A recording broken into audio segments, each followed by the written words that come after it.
Наташа Комиссарова, и сегодня я хочу показать вам, что же я сделала за лето.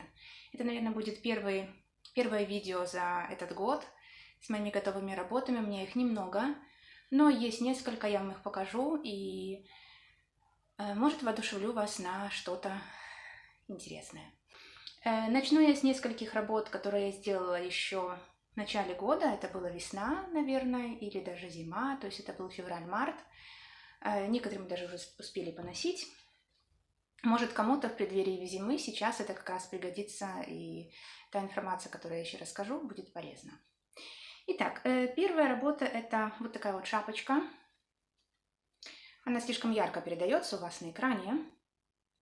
Это шапочка из Drops Baby Merino.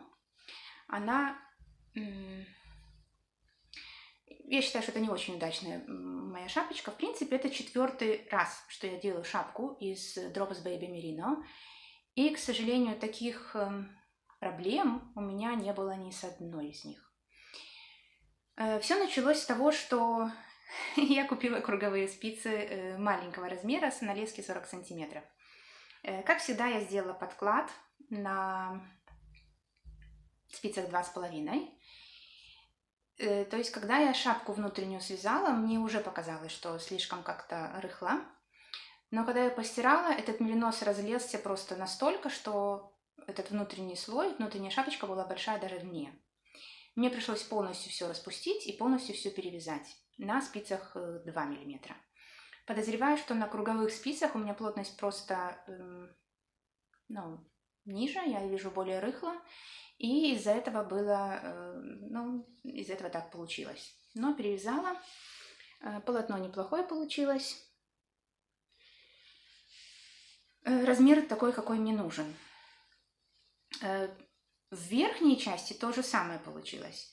То есть я всегда вязала 1,5 раппорта здесь. Это 3 таких вот ромбика, что ли. И после 1,5 раппортов я вязала несколько рядов и начинала убавки по 2 петли в каждом ряду, потом ряд без убавок и так далее. Но когда я сделала это здесь, а шапочка, по идее, должна была быть большего размера, у меня получилась очень высокая макушка. Я ее убавляла 2 раза, в смысле переделывала 2 раза, чтобы она подходила ребенку. И последний раз, когда я убрала эту макушку, я убрала практически до начала этого полураппорта. То есть, если бы я начала опять делать убавки по 2 петли в ряду, мне все равно была бы эта макушка высокая. То есть, я не знаю, в чем дело. Эта пряжа более тянучая, эти цвета, по крайней мере. Или я не знаю, в чем дело. Может, просто партия такая, но какая-то вообще эта шапка неудачная. И еще, что мне не понравилось, у этой шапки, так может не видно, она чуть-чуть может большеватая, но вот у нее очень сильно висят вот эти вот уши по бокам. В предыдущих шапочках у меня не было такой проблемы, но здесь они просто выстают. И это смешно смотрится, он на девочку становится похож, и как-то не очень это смотрится. Ну и плюс еще цвет. То есть у вас еще более-менее ярко, это на экране видно, но на самом деле, если 2 мотка, они смотрятся неплохо, этих 2 цветов, как я и покупала, в принципе, изначально, то в изделии вот этот вот цвет смотрится слишком тускло. Ну, так, вживую. Поэтому тоже подбор цвета, мне кажется, не очень удачный был. Но носить, скорее всего, будем. Может, я еще ее постираю в стиральной машине. Я ее не стирала в стиральной машине, как предыдущие свои шапки. Может, из-за этого она такая мягенькая. Но я не знаю, как ее стирать. То есть, если я постираю ее с темной одеждой, то у меня может закраситься этот нижний слой, он же светлый. Если я буду стирать ее со светлой одеждой в температуре 60 градусов, то у меня вот этот вот верхний слой может закрасить всю светлую одежду. Поэтому, честно говоря, не знаю, что мне делать. Ну, посмотрим, что-нибудь придумаю, думаю. Она связана очень аккуратненько, и, в принципе, мне нравится исполнение. Вот так вот ушки здесь провязаны. Тут все аккуратненько, все хорошо. Так что посмотрим, что я буду делать с этой шапочкой. Еще одно изделие, которое я тоже еще весной связала, это вот такая шапочка. Тоже с ушками, она более удачная. Слишком ярко, опять же, цвет у вас передается. Он вот такой где-то, наверное. Вот. Он идет такой красно-коричневый больше. Внутренний слой связан из Drops Merino Extra Fine. Это желтый цвет, по-моему, цвет 30. Я все подпишу. Все цвета буду подписывать на экране. И из этого же цвета, я вам покажу, как она сделана. Из этого же цвета я связала манишку. Манишка оказалась неудачной. Во-первых, она здесь вот широкая. Во-вторых, из-за этого я, наверное, слишком много петель набрала. И тут я еще добавила этот погон. И это надо совсем большая. То есть надо было этот погон убрать и просто начинать вязать сразу вниз с убавками петель. Ну, после ростка, конечно. Росток тоже не очень удачный, потому что мне не нравятся вот эти вот петли, которые здесь видны в поворотных рядах при вывязывании ростка. Плюс мне очень не нравится, как видна рядность. Я не знаю, в чем дело, но вот именно на этой пряже очень сильно видна рядность. Вообще как-то помятая, кажется. Может, с этой стороны будет видно. В общем, рядность видна, и я, скорее всего, буду это переделать, потому что она такая неносибельная. Это манишка. Верхний цвет у меня связан из шерсти. Шерсть у меня... Сейчас вам покажу. У меня не осталось этикетки от этих мотков. Но у меня есть другой моток, когда я тогда покупала 3 цвета, чтобы подобрать именно к шапочке. Это пряжа Evergreen от Hobby. Стопроцентная шерсть. 28, ну это 28 цвет, здесь какой-то другой был цвет. Я когда начала вязать, мне показалось, эта пряжа какая-то слишком мягкая для шерсти. И я так себе вязала, у меня такой пушок неплохой, и думаю, что ж такое за шерсть? Ну такая вот странная очень. И здесь на мотке написано, что это 100% шерсть. Ну, то есть овечья, конечно же, как я подозреваю. И я что-то еще, наверное, искала на этой странице, на странице производителя. И наткнулась опять на эту пряжу, начала читать про нее, и оказывается, это шерсть мериноса. И тогда все стало на свои места, потому что пряжа мягкая, и это первая пряжа мериносовая, которая не супервош, поэтому, наверное, я ее не узнала. Но мне пряжа очень понравилась. Я ее вязала в 3 нити на спицах, то ли 3, то ли 3,5, точно не помню, не скажу. И плотность неплохая, то есть она, конечно, такая плотная, но она не дубовая, так, то есть носить можно, она была большая, теперь она как раз, уши вот так вот не выстают, как в той, то есть здесь все как раз у нас. Вот такая шапочка с манишкой. Вот, потом я вязала, у меня еще были проекты с кардиганом детским. Я его вязала очень долго, мне кажется, что я его начала вязать еще... то ли зимой, то ли ранней весной. Очень как-то долго я его вязала, но я его вяжу на спицах 2 мм, пока я раскручу пряжу, потому что я ее вяжу напополам. Пока я раскручивала пряжу еще на один проект, то она мне так долго вязалась, пока у меня связалась еще одна безрукавка. Это вторая безрукавка, пряжа Drops Paris. В этот раз я ее сделала слишком большой. Тут 3 мотка ровно у меня ушло зеленого цвета. Ну, знаете, та предыдущая безрукавка, синяя которая, она, когда я ее только связала, она была тоже явно большая. И буквально в течение месяца она ему стала впритык настолько, что даже немножко так маленькая уже. Я именно поэтому начала следующую вязать. После первой стирки она не села так сильно, но она села после последующих стирок. Это хлопок 100%. И вот если посмотрите на мой свитер, который тоже вязала, если помните, у меня были короткие рукава, так, в этом свитере. Но они не были настолько короткие, то сейчас здесь больше 10 сантиметров не хватает. Это скоро будет 3/4 рукав, может уже 3/4. Вот, то есть с каждой последующей стиркой хлопок садится. И я подозреваю, что вот после 3-4 стирок та безрукавка у меня села. Эту безрукавку я села только один раз, я просто проводила ВТО. Не помню, вручную или в машинке, но подозреваю, что после того, как я ее постираю еще несколько раз, она тоже чуть-чуть сядет и будет более носибельная, чем сейчас. Сейчас она все-таки большеватая. Вот. Но мне нравится очень лицевая гладь, как на этой пряже смотрится. Вот. Это я на 3 ниточки делила Drops Paris. Сделала правильно в этот раз горловину. Вот, сделала обработку вот здесь вот, отступала 2 петли от края и убавки делала в 3-й петле от края. И очень так красиво здесь получилась эта горловина. Очень мне нравится, как это выглядит. Вот. Единственное, что мне тут не нравится, здесь вот эта вот рядность видна. Вот в этих вот местах, в месте перехода от кругового вязания на поворотное, почему-то я, наверное, как-то неправильно нить натягивала. И сильно это видно. Но я думаю, что это все равно выстирается потихонечку и нормально станет. Дальше не очень видно. А вот здесь вот в этих вот двух местах это сильно видно. Вот. Ну, носить будем в любом случае. Большое, не маленькое, особенно для ребенка. Пока я думала, что мне делать с моим кардиганом, я параллельно вязала еще один проект, который я тоже давным-давно начала. Я ему уже, наверное, несколько раз показывала. Это свитер. Вот такой свитер. Ажурным узором. Вот так он выглядит. Я его даже носила летом уже. Я его вязала очень долго. В смысле, я его перевязывала несколько раз. Ну, не перевязывала его, а перевязывала кокетку. Потому что, как я вам говорила на предыдущем видео, у меня закончилась пряжа. То есть я знала, в принципе, что она мне закончится. У меня было 6 мотков белого цвета, из них 5 одной партии и 1 моток был другой партии, но они были довольно близко в цветовом оттенке. Я ими делала манжеты и нижнюю резинку. Так? Но посмотрите вот на изделие, скажите мне, что в нем не так. По-моему, все отлично выглядит. Так, ни к чему не придерешься. Хотя не знаю, может, конечно, на видео, на экране что-то и видно, но перехода цвета не видно. Я заказала потом 2 мотка еще. И эти 2 мотка пришли просто вообще не в тему. Они были какие-то темные, они были серого такого оттенка больше.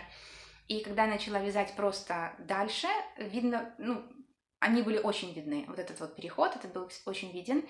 И просто было такое впечатление, что дальше пряжа грязная. Я это отложила, начала что-то другое делать. Ходила, думала, что мне делать. В конце концов, я подумала, что можно провязать полоску. У меня есть пряжа вот такого бежевого оттенка. Это сафран, дроп сафран. 18 цвет. Вот это вот, по-моему, был 17 цвет, белый. И я решила провязать полоску, а после полоски начать вязать новым цветом. И, в принципе, это логично, и этого перехода не было бы видно. И цвет, ну, он же похожий, посмотрите. Ну, светлый, тоже, практически тоже белый, так? Он очень светлый, такой бежевый. Но когда я провязала, он в полотне на фоне белого, он казался жутко желтым. То есть это как-то было так некрасиво, что мне это не понравилось, я опять это распустила и опять стала ходить думать, что же мне делать. Пока я ходила, думала, я навязала подушек. Сейчас я вам покажу. Ой, навязала, нашила. Вот, в конце концов я придумала, что мне делать, и я просто-напросто взяла пряжу, которая вот у меня оставалась, моточек этот, я его довязала через ряд с новой пряжей. То есть я вязала ряд старым цветом и ряд новым цветом. Ряд старым цветом, ряд новым цветом, пока у меня старый не закончился, новый не начался, и уже дальше вязала новым. Поэтому мне кажется, что этот переход вообще не виден. Даже если я поставлю вот так вот, ну тут еще засвечивает, конечно, неплохо все. Вот, но это бело жутко. Не сильно так бросается в глаза, если, конечно, вообще бросается. Так что очень-очень тут хорошо вышло. Еще такой нюанс. Вот такой вот у меня здесь переход. Так, по реглану. Так, вот такая регланная линия, убавки. А здесь внизу, и я здесь делала прибавки. То есть внизу этого не видно, но для того, чтобы иметь возможность регулярно убавлять по этим листикам петли, то есть надо было убавлять в каждом втором ряду, чтобы они красиво убавились, мне бы просто-напросто не хватило регланной линии потом, чтобы это носить.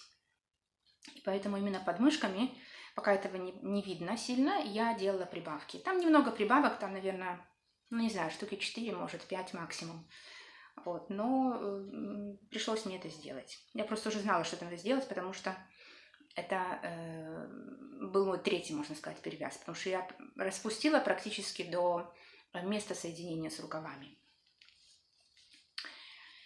Вот. Пока я ходила, смотрела, думала, что мне делать с одним и со вторым изделием, как мне это решить, я решила заказать материал и обновить базу подушек в квартире. Я начала с подушек в спальню. Это вот такая подушка, например. Очень красивый цвет, у нас спальня в фиолетовом цвете. Делала все на закладку. Вот так вот. Такие две подушки. Вот сюда, в зал, в большую комнату, как меня муж всегда поправляет. Вот такие подушки с листиками, очень такие яркие. Мне очень нравятся. Тоже две такие подушки. Еще одна подушка в спальню. Ну, две таких у меня одинаковых. Вот они две. Вот эта вот подушка у меня получилась большая. То есть там был больше кусок материала. Я сделала вот такую каемочку. Просто отступила 2 сантиметра и еще раз провязала, чтобы подушка просто была такая пухленькая. Так? Потому что она была слишком большая. Там у меня подушки 40 на 40, а я как-то у меня так получилось по 45 на 45. И вот это вот внизу она просто терялась, внутри в смысле которая. Поэтому я вот такую каемочку сделала. Она очень хорошо смотрится, так аккуратненько. И тут тоже на запах. Так, дальше чуть-чуть. Все материалы я покупала в отрезок 60 сантиметров. В длину, вернее в ширину они были где-то так от 130 до 160. Из этого отрезка у меня получилось везде по 2 подушки. Ну, еще чуть-чуть осталось, из чего я хочу сделать тоже или какие-то сумочки маленькие, или такие детские, или пеналы, или что-то еще. Я нашла очень много интересных мастер-классов и хочу их тоже применить. И еще решила маме тоже сделать несколько подушек, потому что она синий никуда не подходит. И я решила сделать вот из этого материала синий, с такой вот каемочкой, тоже на запах.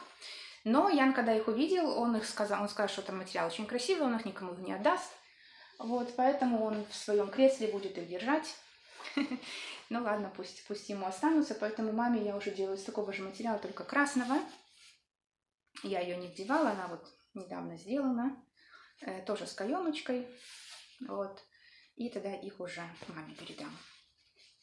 2. Есть еще немножко материала других цветов. Тоже буду делать потихонечку подушки, потому что надо все пообновить. Покажу вам и расскажу, в чем же у меня загвоздка была с моим кардиганом. Кардиган, конечно, не мой, кардиган для Яна. У меня связано практически все. У меня связано 2 рукава. Посмотрите, насколько красиво это выглядит. Он постиран, этот кусочек. Очень красивое сочетание цветов, мне нравится. Очень ровная платочная вязка здесь. 2 рукава у меня готовы. У меня готово практически все остальное до убавок. Вот моя спинка. Это я вам спиной показываю, изнаночной стороной. Вот. Спинка у меня готова как бы тут почти все по бокам тоже. Вот. И я остановилась при вывязывании убавок. И тоже вот до сих пор хожу, думаю, что же мне с этим делать. Я когда делала провязку кромочных петель, здесь вот, так, здесь идет смена цвета. И здесь я в прикромочной петле захватывала 2 нити одновременно. И это, в принципе, аккуратненько выглядит, это хорошо выглядит, не видно там сильно ничего. Но когда я подошла к убавкам, если вы здесь посмотрите, они, получается, или получается узел, или получается протяжка. И, честно говоря, это очень неаккуратно выглядит, и я вот застопорилась на этом, и я не знаю, что делать. Я уже брала разные варианты, вплоть до просто не пришивания рукавов, а провязывания их дальше, но мне не хочется это все распускать, тем более это все уже постирано. И как мне это делать, честно говоря, я не знаю. У меня еще есть время, кардиган, в принципе, довольно легкий, уже поздно его как бы носить. У нас сейчас уже так от 10 до 15 градусов. Может, на весну уже его доделаю, может, все-таки придумаю, что с этим делать. И еще вам покажу одну работу, которая для меня была сюрпризом. Я ее недавно сделала, это не летний проект. Я хотела сделать Яну шапочку. Шапочку и такую тоненькую, потому что у нас сейчас... У нас такой погоды очень давно не было. Обычно лето сразу переходило в какую-то жутко позднюю осень. То есть я уже все свои плащи убрала в подвал, и я их не помню вообще, когда надевала, потому что или ты ходишь в какой-то летней одежде, или ты ходишь сразу уже в теплых куртках. А в этом году как-то вот погода 13-15 градусов у нас уже вторую неделю стоит, и вот как раз время, когда можно надевать, не знаю, тоненькие шапочки какие-то, тоненькие плащики, и будет хорошо. Поэтому у нас одна есть, такая купленная, и я хотела попробовать еще одну сделать.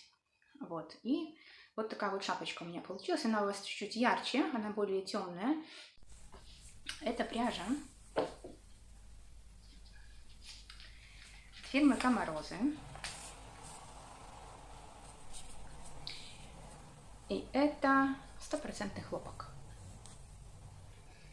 100% хлопок Пима. 50 грамм на 200 метров. Этот цвет, по-моему, называется золотой, 3371, но таких как бы артикулов уже нету.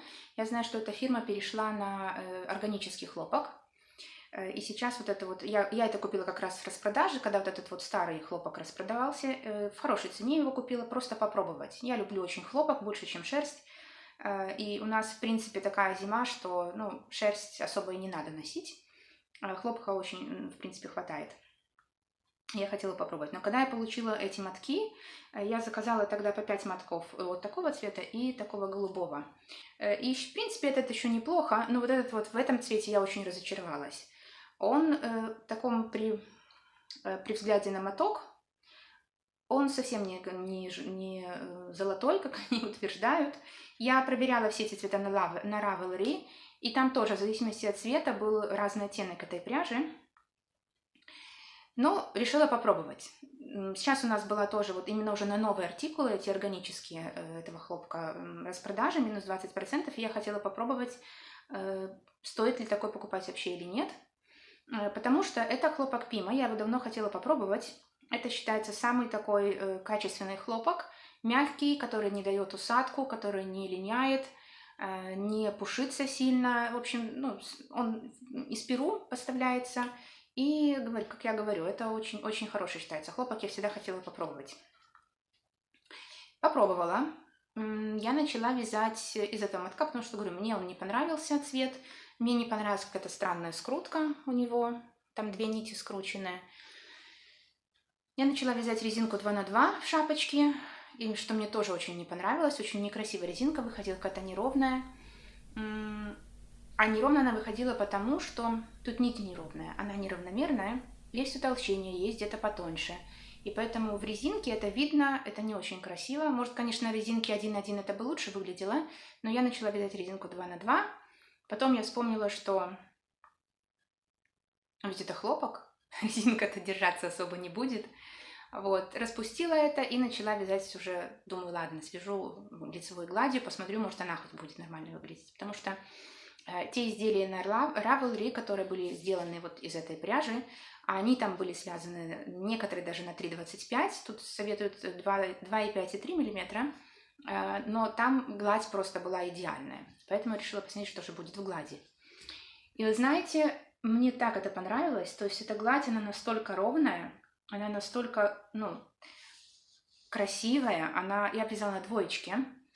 Она настолько хорошо смотрится, и я уже мерила Яну, и на голове тоже она как раз ему сейчас, и смотрится очень хорошо, просто замечательно. В общем, позавчера я купила еще этой пряжи, как раз с этой распродажи. Сегодня забираю посылку уже, пришло все в почкомат, и покажу вам, наверное, скорее всего, это все уже в следующем выпуске, когда буду показывать, что же я вяжу. Потому что вязать я начала из 2-го мотка. Кстати, на этот у меня ушел неполный моток, на эту шапку.